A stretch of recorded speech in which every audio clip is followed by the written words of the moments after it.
안녕하세요. 영어 독서가 취미인 아로하나입니다.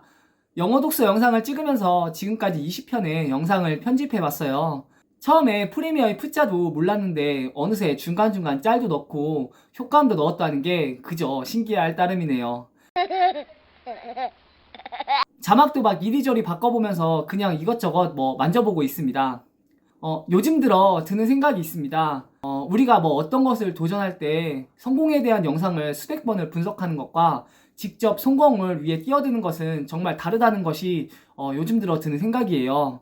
아무리 분석을 많이 해보고 이것저것 참고를 해봐도 분석은 결국 분석입니다. 그걸 실행하는 것과는 전혀 다른 이야기라는 거죠. 저는 개인적으로 목표를 위해 그걸 수십 번씩 고민하고 다듬는 것과 단 한 번 그걸 직접 해보는 것을 평가할 때 후자를 저는 더 높이 평가합니다. 그 결과가 어떻든지 간에 그걸 실제로 해보면서 현실과 이상이 얼마나 큰 차이를 가져다 주는지 아는 것을 더 높이 생각하거든요. 물론 리스크가 크다면 실행할 때 많은 고민이 되겠죠. 자본이 많이 드는 사업을 한다고 하면 그건 또 문제가 달라질 수 있습니다. 하지만 요즘에는 많은 돈을 들이지 않고도 해볼 수 있는 게 얼마든지 있잖아요. 지금 제가 하고 있는 유튜브도 그렇고 블로그라던가 사업도 하기 전에 비슷한 업종에 들어가서 정말 주인의식으로 일한다면 그걸 실행하는 것으로 여길 수도 있을 것 같습니다. 아무튼 요즘 유튜브를 해보고 글을 쓰면서 그런 생각이 드는 것 같아요. 매번 어떻게 써야 할지를 고민하는 것보단 그냥 한번 자신의 감정을 속 시원하게 이야기하는 게 때로는 더 호소력이 있는 것 같습니다. 유튜브도 맨날 어떻게 기획할까를 고민하기보다는 우선 내가 원하는 방향과 영상의 수준이 어느 정도 일치가 된다면 홍보를 하고 다듬는 과정은 나중인 것 같아요.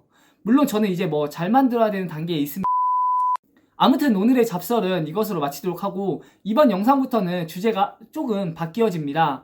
바로 영어 독서와 문법의 관계에 대한 부분을 이야기할 거예요. 그럼 먼저 질문을 한번 살펴볼까요? 질문 21. 영어 독서 하려면 문법은 당연히 잘해야 되는 거 아니야? 문법이라... 사실 저는 문법을 잘 알지는 못합니다. 어느 시점에 현재 완료를 쓰고 과거 완료를 쓰는지도 사실 잘 모르고요. 관계대명사 역시 주격, 소유격, 목적격이 있잖아요. 그런 걸 잘 활용하면서 문장을 만드는데 아직도 많이 어색합니다. 하지만 그럼에도 불구하고 영어로 제 의사표현을 하는 데는 크게 문제가 없었어요. 제 채널에 제가 영어로 말했던 영상이 하나 있었죠. 아마 안 보셨을 테지만 그 원고도 제가 직접 썼는데 그렇게 문법을 잘 모르는 상태에서 주저리 써내려 갔습니다.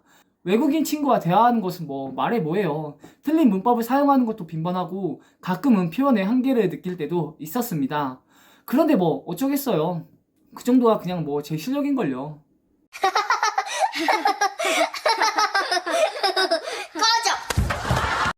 그럼에도 불구하고 영어 독서를 꾸준히 해왔습니다. 문법은 따로 공부할 정도로 열심히 하지는 않았어요. 그냥 하다가 막히는 것들만 조금씩 체크를 하고 문장 형태 위주로 봐가면서 공부하는 게 사실 거의 저희 전부였습니다. 지금은 솔직히 그마저도 그냥 안 하고 있네요. 귀찮아서 영어책만 보고 있습니다. 쉬운 책도 읽어봤고 나름 어려운 책도 읽어보면서 영어책이 어렵다고 느낄 때는 문법이 아니라 단어 때문에 어려웠다는 것을 알게 되었어요. 문법은 사실 정말 어려워서 책을 못 읽을 정도는 아니었습니다. 왜였을까요? 그냥 제 생각엔 그 정도의 문법은 우리가 학교에서 이미 다 배웠기 때문이라고 생각합니다. 제가 여러분들의 수준을 잘 모르니까 이 내용을 아마 일반화하기는 힘들 겁니다. 하지만 확실한 건 영어 독서에서 문법적 지식은 알면 알수록 좋은 거지 방대하게 알아야 될 것까지는 없었다는 거예요. 왜냐하면 어떤 문법은 반드시 알아야 되는 반면에 또 어떤 문법은 굳이 몰라도 상관이 없었거든요. 예를 들면 어떤 게 있을까요? 투부정사를 한번 예로 들어볼까요? 우리가 흔히 듣기론 투부정사에는 명사적 용법, 형용사적 용법, 부사적 용법 등 다양한 용법이 있습니다. 그렇죠? 그런데 여러분이 만약 문장에서 투부정사를 보고 그게 명사로 쓰인 건지 형용사로 쓰인 건지 잘 모르는데도 문장을 이해할 수 있다면 여러분은 굳이 그게 명사인지 형용사인지를 구분할 필요가 없습니다. 왜냐고요? 여러분은 이미 문장을 이해했으니까요. 다시 한번 예를 들어볼까요? 여기 I go to school to study English 라는 문장이 있습니다. 굳이 문법으로 분류를 하자면 앞에 나온 to는 전치사 to일 테고 뒤에 나온 to는 투부정사의 부사적 용법으로 쓰였을 거예요. 맞나요? 그런데요, 여러분이 저 문장을 봤을 때 솔직히 그런 거를 몰라도 그냥 이해가 확 되시죠? 뭐 문장을 해석하라고 하면 할 수 있겠죠. 그러면 저 문장에서 전치사 to와 투부정사 용법은 사실 아무런 의미가 없습니다. 우리가 뭐 지금 전치사를 알려고 영어책을 읽고 있나요? 아니잖아요. 투부정사 용법이 궁금해서 저 문장을 읽는 게 아니라면 저 문장은 그냥 해석만 하고 지나가면 되는 거예요. 영어 독서는 독서지 문법을 공부하는 수단은 아니에요. 물론 문법적 지식을 요구할 때도 많이 있습니다. 뭐 경험상 팁을 드리자면 수일치 같은 것은 어느 정도 공부해 놓으면 편해요. 왜냐하면 동사 찾을 때 좀 편하거든요. 동사도 형태에 따라서 뭐 동명사, 과거분사 아니면 뭐 그냥 동사로 나뉘기 때문에 앞에 나온 주어의 흐름을 어느 정도 파악해놔야 동사를 찾을 때 편합니다. 그런데 아쉽게도 이런 걸 사실 이렇게 말로 할 수 있는 문제는 아니에요. 그냥 문장을 계속 접해보면서 동사를 계속 찾으시다 보면 알게 되는 것들입니다. 제가 뭐 40권의 책을 읽었다지만 모든 문장의 동사를 다 파악했었을까요? 아니에요. 파악이 쉽게 되는 것도 있고 정말 고난도 스킬을 요구해서 어렵게 동사를 찾을 때도 있었습니다. 물론 못 찾을 때도 많이 있었고요. 알면 편하지만 아예 모른다고 해서 또 해석이 안 되는 것도 아닙니다. 수일치를 알아야 파악되는 동사가 있고 저것처럼 수일치에 상관없이 동사가 파악되는 문장도 있으니까요. 저는 지금 영어 독서에 초점을 맞춘 문법에만 이야기를 하고 있습니다. 문법을 잘하면 물론 해석하는데 도움이 많이 되는 것은 사실이에요. 알아서 나쁠 것은 없잖아요. 하지만 현재 완료는 무조건 뭐 have 플러스 pp를 암기하는 것보단 현재 완료의 의미가 과거부터 시작해서 지금까지 계속 하고 있다는 느낌을 알고 있다면 사실 저걸 외울 필요는 없습니다. 그냥 이해하고 있으면 되니까요.